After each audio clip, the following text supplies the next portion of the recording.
좋아요, 구독! 네, 그럼 이 시장을 주도하는 업종과 이슈에 대해 심층 분석해보는 마켓 로드맵 이어가 보도록 하겠습니다. 네, 제 옆에는 루크 투자연구소 임순재 대표님 나와 계십니다. 안녕하세요. 네, 안녕하십니까? 네, 이제 윤석열 대통령이 바이오 헬스케어 산업을 좀 제2의 반도체 산업으로 육성하겠다 이렇게 큰 포부를 밝혔습니다. 자, 하지만 지난해 이 반도체 버금가는 추이를 좀 겪었던 바이오 이 산업이기 때문에 조금 우려감은 있는데, 하지만 정부가 한국판 보스턴 클러스터 조성을 밝힌 이후에 최근 좀 과감한 투자를 지시한 것으로 좀 풀이가 됩니다. 세부적으로 어떤 내용들이 좀 포함됐는지 궁금한데요. 네, 윤석열 대통령이 이제 2월 28일이었죠. 바이오 헬스 신시장 창출 전략 회의에서 이제 발언한 그런 내용이 이제 주다라고 보시면 될 것 같습니다. 바이오 헬스 산업을 제2의 반도체 산업으로 육성한다. 그러니까 그만큼 국내의 바이오 헬스케어에 관련된 부분을 확충을 하겠다라는 그런 얘기를 하고 있습니다. 여기서 바이오 헬스케어는 단순하게 신약 관련뿐만 아니라 의료기기, 그다음에 의료 서비스까지 포괄하는 그런 큰 개념이다라고 보시면 될 것 같고요. 단순히 국민 건강의 증진을 위한 것뿐만 아니라 고소득 양질의 일자리 창출까지 같이 한다라는 측면에서 상당히 좀 긍정적으로 봐야 되지 않을까 싶습니다. 특히 미국의 보스턴 지역 같은 경우는 이제 하버드나 MIT 같은 이제 대학뿐만 아니라 화이자, 노바티스 같은 이제 제약사, 그 외에 이제 법률 회사나 기타 여러 이제 컨설팅 회사까지 이제 집합적으로 이제 협력을 하는 그런 이제 구성이다라고 보시면 될 것 같고요. 그러한 이제 복합적인 바이오 산업 단지를 육성을 하겠다라는 게 가장 큰 바이오 산학 협력 단지의 가장 큰 내용이었다라고 보시면 될 것 같습니다. 이와 더불어 정부에서 이제 다양한 국민 건강 관련된 데이터를 지금 확보를 하고 있는데요. 이런 데이터를 바이오 헬스케어 경쟁력 확보에 사용할 수 있게끔 그렇게 하겠다라는 것도 주요 내용 아닌가 싶고요. 현재 관련된 내용이 담겨져 있는 디지털 헬스케어 법이 국회에 지금 계류가 되어 있습니다. 관련된 법안이 조속 통과되기를 또 이제 기대한다라는 그런 발언도 한 그런 상황이다라고 보시면 되겠습니다. 이와 더불어 단순하게 이런 산업을 지원하기 위해서는 가장 중요한 게 금융 관련된 부분이다라고 보시면 될 것 같고요. 정부가 관련된 분야에 지원을 하는 것뿐만 아니라 국책은행을 통해서 바이오 헬스케어 관련된 분야의 정책 자금을 지원을 해야 된다라는 그런 얘기도 같이 나왔다라고 보시면 되겠습니다. 네, 윤석열 대통령이 직접 나서서 바이오 헬스케어를 좀 육성을 지시했다는 점도 좀 특이점이고요. 또한 이 바이오 헬스 산업이 국가 핵심 전략 사업으로 좀 육성하고자 이런 포부를 좀 밝힌 바가 있기 때문에 여러분들도 관심 좀 지켜보셔야 될 것 같습니다. 자, 그런데 이제 한동안 부진을 좀 면치 못했던 게 바로 바이오주들이지 않습니까? 네. 이제 정부가 지원 사격에 나서면서 시장 또한 기대감이 좀 쏠리고 있는 상황인데, 제약 바이오 주요 종목들 주가 현황 한번 살펴봐야 될 것 같습니다. 이 지난해부터 올해까지 주가는 어떤 모습이었나요? 네, 제약 관련된 그 종목을 본다라고 하게 되면 이제 코로나 때 좀 큰 폭으로 올랐다라고 보시면 될 것 같습니다. 코로나 이후에 관련된 백신, 그다음에 치료제 관련된 이제 개발 기대감으로 주가가 급등을 했었던 측면이 있다라고 보시면 될 것 같고요. KRX 바이오 지수를 본다라고 해도 코로나 이전인 2000년 2월에는 2200포인트 정도 수준에 불과했었는데, 이게 2000년 12월에는 5690포인트까지 2배 이상 성장을 했었다라고 보시면 될 것 같습니다. 그 이후에 이제 코로나가 어느 정도 안정을 찾으면서 그다음에 글로벌 이제 제약 업체들에서 백신과 치료제가 발표가 되고, 그다음에 국내 업체들의 백신이나 치료제 개발이 더디게 진행이 되면서 주가가 다시 하락세를 보였다라고 보시면 될 것 같고요. 작년 10월에는 2,400포인트까지 어떻게 보면 코로나 이전 수준으로 다시 떨어지는 만큼 주가는 전체적으로 좀 약세를 보이는 그런 모습을 좀 보였습니다. 그 이후에 작년 10월 달 이후에 더블 엔데믹이라고 해서 코로나와 그다음에 독감이 동시에 유행될 수 있다라는 그런 이제 우려감으로 감기약 관련된 종목들이 강세를 보이면서 주가는 잠깐 좀 강한 그런 흐름세를 보였지만 다시 좀 하락하는 그런 모습색을 좀 이어갔다라고 보시면 될 것 같고요. 뭐 일단 바이오 관련된 기업들에 대해서 뭐 특별한 이벤트가 지금 없는 상황이다라고 보시면 되겠습니다. 뭐 신약 개발에 관련된 사항들이 뭐 여전히 계속 나오고 있는 그런 상황이기는 하지만 신약 관련된 부분에 대해서는 아직 과거에 이제 투자자들이 여러 이제 경험치를 통해서 단순히 신약 관련된 물질 아니면 뭐 임상 1, 2상에 대해서는 그렇게 반응을 안 하고 있다라고 보시면 될 것 같습니다. 실질적으로 임상이 끝나서 최종적으로 신약이 개발돼서 나온 제품을 본다라고 해도 실질적으로 시장에서 기대했었던 만큼의 매출액을 지금 못 거두고 있는 그런 상황입니다. 그나마 가장 이제 성공했다라고 하는 이제 HK 이노엔에 하고 있는 K캡 같은 경우에도 1,000억 원을 뭐 조금 넘는 수준으로밖에 지금 안 되고 있는 그런 상황이다라고 보면 지금 상황에서 투자자 입장에서는 신약에 관련된 부분은 뭐 중간에 지금 과정이기 때문에 그닥 아직까지는 관심 사항이 좀 떨어진다라고 보시면 될 것 같고요. 만약 바이오 관련된 업종들이 좀 더 탄력을 받기 위해서는 뭐 최종적으로 임상이 끝난 그런 의약품이 나오거나 아니면 뭐 임상 1, 2상에서 끝마친 그런 이제 물질에 대해서 글로벌 제약회사에 이제 라이센스 아웃하는 그런 경우가 좀 자주 발생을 해야만 주가가 전반적으로 좀 올라갈 가능성이 있지 않을까라는 생각을 해보고 있습니다. 네, 이렇게 급등락을 반복했던 코로나 기간 이후에는 이제는 신약 출시가 주가를 끌어올리는 데 관건되지 않나 이렇게 말씀해 주셨는데 아직은 그 기대치에 좀 못 미치는 상황이다 이런 말씀해 주셨습니다.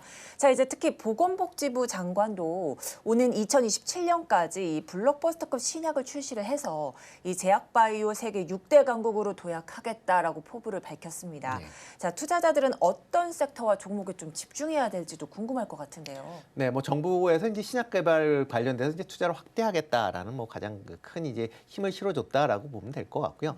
다만 이제 정부에서 밝혔듯이 이제 블록버스터급, 그러니까 연 매출이 1조 원 이상이 되는 신약을 2종 이상 이제 출시를 하겠다라고 얘기를 했는데 그거는 현실적으로 보면 조금 어렵지 않을까라는 개인적인 좀 생각을 해보고 있고요.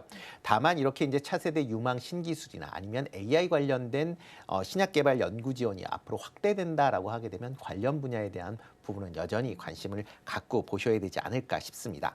뭐 이런 이제 신약 관련된 분야뿐만 아니라 같이 이제 발표된 것 중에 하나가 이제 의료기기에 대한 수출을 지금보다 2배 이상 확대를 하겠다라는 발표를 했습니다. 2021년도에 의료기기 관련된 수출이 한 82억 달러 정도 이루어졌는데요. 2027년도에는 160억 달러 이상 수출을 하면서 세계 5위권의 그런 의료기기 수출 강국으로 이제 도약을 하겠다라는 그런 이제 발표를 했습니다. 특히 이제 영상 진단, 그다음에 체외 진단, 치과 등과 같이 국내의 주력 수출 품목에 대한 기술 고도화를 통해서 수출 성장세를 유지하겠다라고 하는데요. 아마 이런 분야에 조금 더 관심을 가지셔서 보셔야 되지 않을까 싶습니다. 특히 이제 의료기기 관련된 분야는 뭐 국내 기업들이 상당 부분이 강점을 갖고 있는 부분이 상당히 좀 많습니다. 대표적으로 뭐 임플란트 관련된다라고 하게 되면 뭐 오스템 임플란트나 뭐 덴티움 같이 상당히 이제 강한 그런 기술력을 보유한 그런 기업들도 있고요.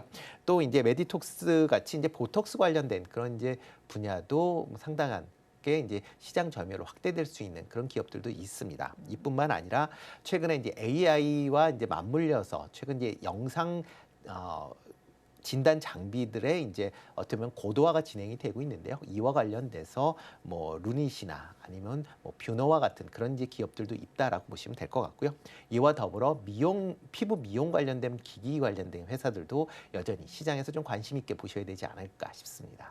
네, 이 블록버스터급 신약 출시에 따른 수혜주로 의료기기와 또 피부 미용기기까지 좀 눈여겨보시라 이런 말씀해 주셨습니다. 자, 또 윤 대통령은 세계 최고 수준의 대한민국 의료기술과 또 IT 이 기술을 접목을 한다면 디지털 헬스케어 이 분야에서도 선두 자리를 우리나라가 조금 점할 수 있지 않을까 이런 기대감을 좀 밝혔는데 이 글로벌 디지털 헬스케어 시장 제가 듣기로는 이 연간 700조 규모라고 하던데요. 네. 그렇다면 이 조금 계류돼 있는 디지털 헬스케어법이 처리가 된다면 수혜를 받게 될 종목은 어떤 게 있을까요? 네, 일단 뭐 디지털 헬스케어 관련돼서 뭐 전반적으로 이제 다 이제 포괄을 하기 때문에 시장 규모는 뭐 글로벌로 700조 정도 되지 않을까라는 뭐 추정을 하고 있는 그런 상황이고요. 특히 뭐 국내에서 모두 디지털 그 헬스케어 관련된 법안은 이제 작년부터 이제 정부에서 계속 추진을 하고 있는 그런 상황이고요. 관련 법안이 지금 국회에 지금 상정이 되어 있는 그런 상황입니다. 근데 디지털 헬스케어의 가장 중요한 부분이 비대면 의료 관련된 서비스를 허용하겠다라는 그런 내용이다라고 보시면 되는데요. 이 관련된 이제 허용 범위와 관련돼서 현재 이제 의사협회와 이제 그 접점을 찾고 있는 그런 과정이다라고 보시면 되겠습니다. 이런 이제 접점 과정이 과거서부터 계속 찾기가 좀 어려웠었던 부분이었기 때문에 과연 어떻게 이제 그 범위가 정해지느냐에 따라서 디지털 헬스케어 법안에 대한 그런 이제 시장의 기대치가에 충족을 하느냐 여부가 판가름 날 거다라고 생각이 되고 있고요. 만약 이렇게 비대면 관련된 의료 부분이 허용이 된다라고 하게 되면 관련된 이제 의료 네트워크 관련된 기업들한테 좀 더 관심을 가지셔야 되지 않을까 싶습니다. 뭐 대표적으로 이제 비대면 관련된 분야다라고 하게 되면 지금 시장 내에서 가장 관심 있게 보는 게 뭐 유비케어나 비트컴퓨터, 뭐 인성정보다라고 보시면 될 것 같고요. 그 중에서 이제 유비케어 같은 경우는 국내 최대의 의료정보 플랫폼을 갖고 있는 그런 이제 회사다라고 보시면 되겠습니다.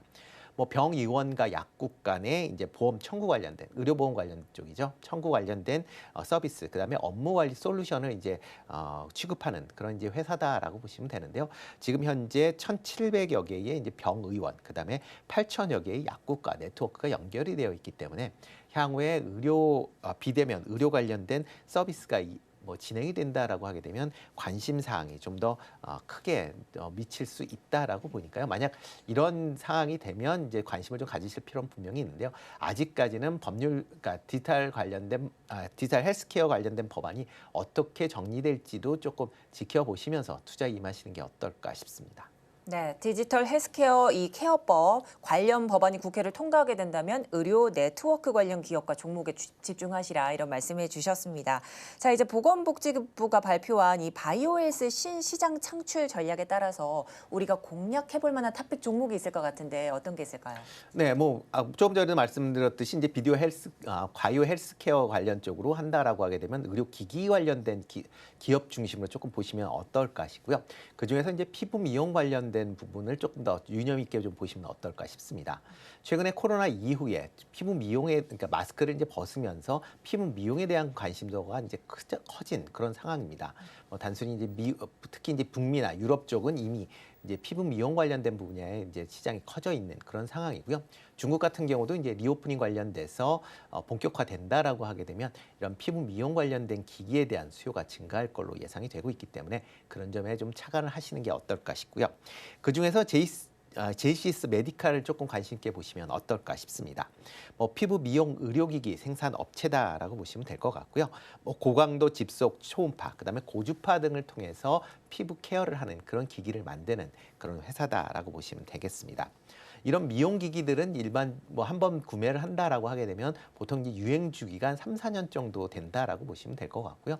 그 이후에 교체 수요가 있기 때문에 한 번 판매를 해서 끝나는 게 아니라 향후에 시장은 계속적으로 커져간다라고 보시면 될 것 같습니다. 작년에 이 회사 같은 경우는 매출 같은 경우는 43% 증가하고 영업이익도 45% 증가할 만큼 북미 시장에 대한 매출이 증가할수록 관련된 실적이 좋아지고 있는 그런 모습들을 좀 보이고 있다라고 보시면 될 것 같습니다. 특히 전체 매출의 80% 이상이 지금 해외 매출에서 나타나고 있기 때문에 해외 매출 성장세가 향후에도 기업 성장을 이끌 걸로 예상이 되고 있고요. 올해 같은 경우도 지금 주력 제품인 이제 포텐자가 중국 진출을 할 예정으로 있습니다. 현재 지금 중국 내에서 그 인허가 작업을 진행 중이고요. 아마 하반기에 관련된 허가를 취득할 걸로 예상이 되고 있는데요. 이렇게 허가를 취득하게 되면 중국 관련된 매출의 성장세가 좀 기대된다라고 보시면 될 것 같습니다. 이와 더불어 북미 시장에서도 지금 이제 직접적으로 판매한다라기보다는 북미 미용 의료기기 매출 1위 업체인 미국의 사이노슈어와 지금 그러니까 협력을 통해서 지금 포텐자라는 그런 제품을 판매를 하고 있습니다. 현재 최소 발주 물량을 연간 550대를 하고 있는데요. 뭐 판매가 호조되면 추가적으로 공급이 이루어진다라는 관점에서 본다라고 하게 되면 북미, 특히 북미나 유럽 매출이 증가할수록 그거에 대한 수혜도 있을 것으로 예상이 되니까요. 그런 점을 좀 감안하시면 어떨까 싶고요. 뭐 최근 2월 달 들어서 외국인이 이틀 2거래일을 제외하고 지금 꾸준하게 순매수를 보이고 있습니다. 그래서 한 200만 주 가까이 순매수를 보일 만큼 외국인들의 관심 종목이니까 그런 점도 한번 참고를 해보시면 어떨까 싶습니다. 좋아요, 구독!